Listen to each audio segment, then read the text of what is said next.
Now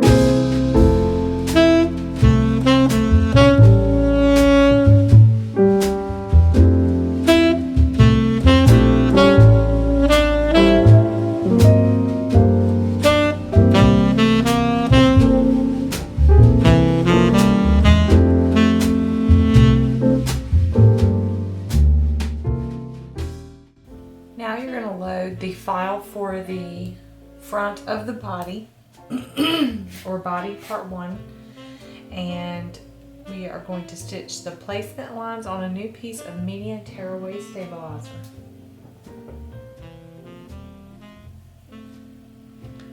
Cut 2 pieces of fabric to cover the upper smaller rectangle. So here, this is where the shirt is, and this is where the pants and the boots are.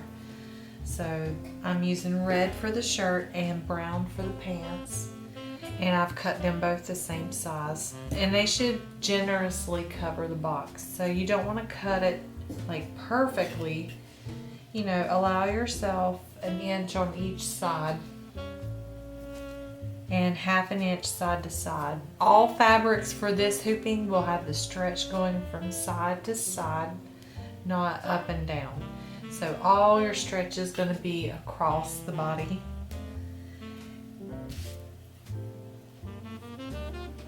Spray some temporary spray adhesive on the stabilizer.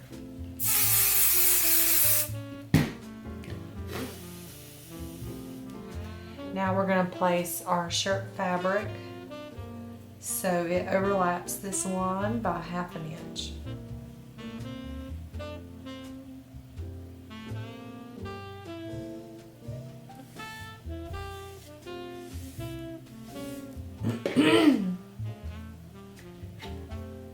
Now we're going to take our pants fabric, and you want to pay attention to the nap.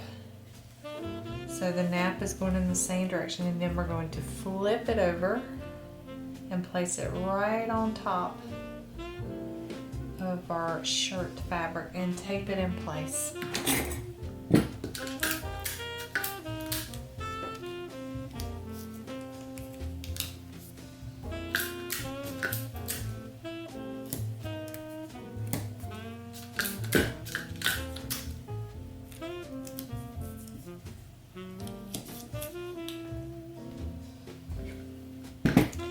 Let's take it to the machine, and we're going to stitch the next tack down line, which is going to go across here and connect the fabrics, and then there will also be a basting stitch that creates the faux waistline. We're back from the machine, and here is that tack down line, and then here is the basting stitch that we're going to remove at the end. We're not going to remove it now.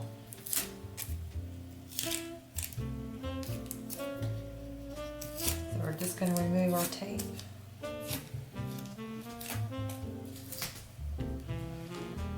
Now we are going to trim the fabric on this side of the tack down line.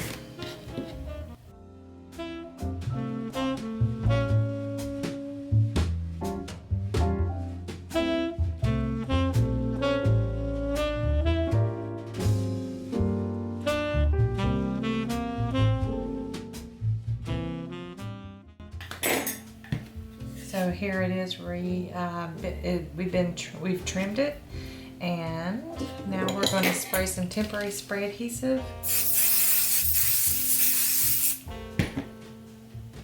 And we're going to unfold the top layer of fabric, just like this, and smooth it to the stabilizer.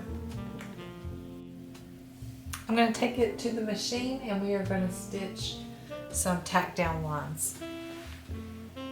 We've stitched the top stitch here, as well as the details on the front of the pants and a placement line here. So now we need to cut a piece of fabric that will cover this area here for his boots. So I'm using black this time, and it needs to be wide enough to accommodate for the little cuff, so you need to cut it very generous, like so. And then we're going to place it right side down so it overlaps the line by 1/2 inch. And then we're going to tape in place.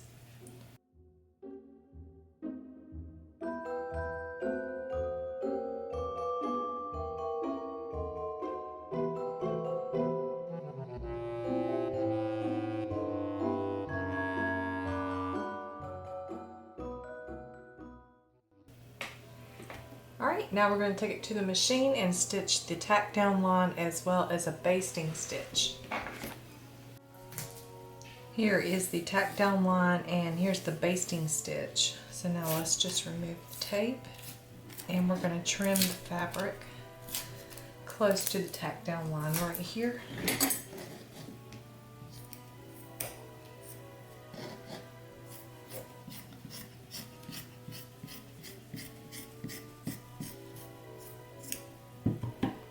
Just like so.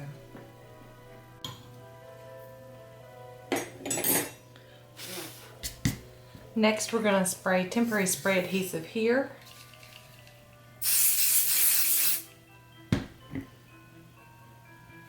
And then we're going to unfold the fabric and smooth it to the stabilizer.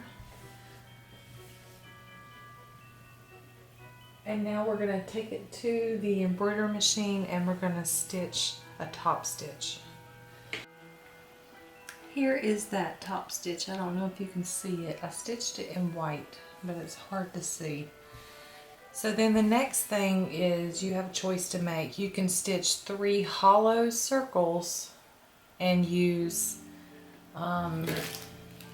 Kam Snaps for his buttons on his shirt. Or you can skip the hollow circles and stitch the filled circles. Do not stitch both. So you have to make a choice. Are you going to use Kam Snaps to have some 3D effect to your Santa, or do you want it to be completely baby safe?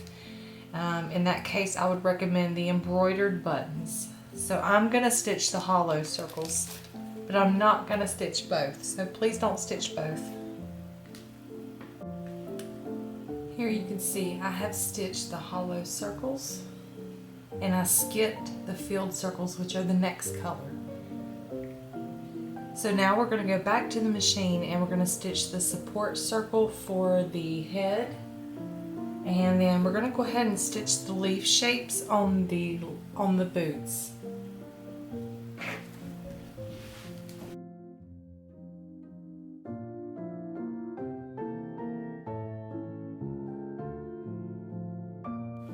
Here is the leaf shapes that we stitched, and then we also stitched the alignment circles at the top and bottom, as well as the markings where the Kam Snaps or buttons will go. And now we're just going to unhoop the stabilizer, but we are not going to remove any fabric from the stabilizer. So we're just going to remove it as a whole unit, just like this.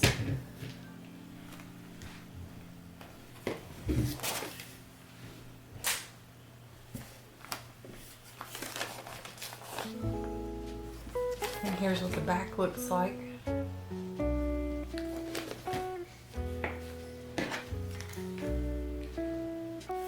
We're going to flip this over and trim all the way around, but we're going to make sure that we do not cut the outermost die line or placement line on the stabilizer.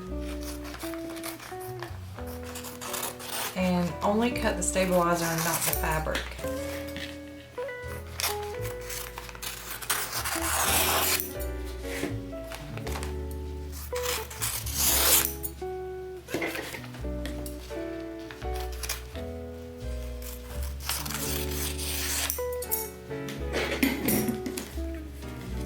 So now it should look like this on the back.